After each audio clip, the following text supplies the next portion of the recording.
Please kindly click on the red subscribe button below this video and subscribe to our YouTube channel. Thanks, God bless you as you do this.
Ìyàwó adúró ti lágbá ìṣòro òde lọ.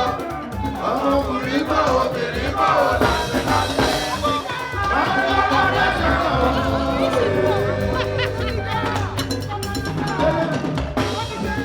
Owó àti kékeré ni ó yẹ.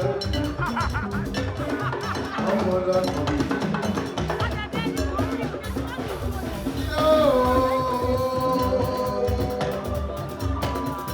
Alákọ̀ọ́bí ni ó máa pè ẹ́. Kíkú máa bọ̀ tá ẹ̀. Ó lè rí ọmọ ìṣojú ọ̀tá ẹ̀.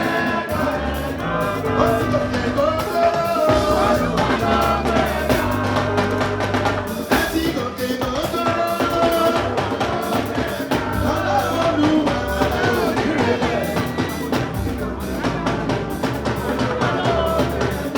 Ó ní ìyá bọ́kùnrin lẹ́ta.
aráyé o ọjà ò ṣe tiẹ̀. Ó ní kèrèkèrè lásán bá sáré. Ó ní kèrèkèrè lásán bá sáré. President, ẹ̀bẹ̀ ló bá yẹ, ọmọ rẹ̀ bàjẹ́ kú ẹ̀. Ẹ̀bẹ̀ ló bá yẹ, ọmọ rẹ̀ bàjẹ́ kú ẹ̀. Aráyé o ọjà ò ṣe tiẹ̀. Ó ní kíkú má kọ̀ọ̀tà ẹ̀ máa kó lè rí mọ́. Ìṣojú ọ̀tá ẹ̀. Ó ní lọ sí ìlòdè lọ́dọ̀.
Yorùbá ẹ̀wọ̀n wá ìwà òní bá wọn lọ.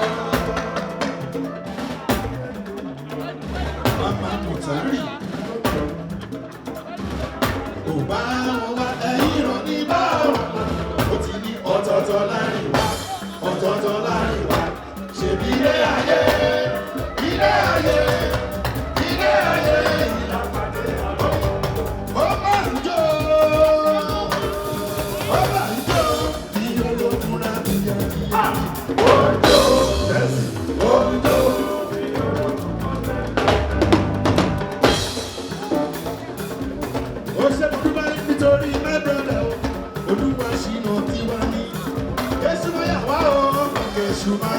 Thank you so much for watching our videos. And importantly, you need to subscribe because we drop videos almost every day. And how to subscribe? There's exactly everything. Gua TV. Click on it. You see a subscribe button. Click on the subscribe button. That's so. And if you have a big show coming up, any event, you can call us.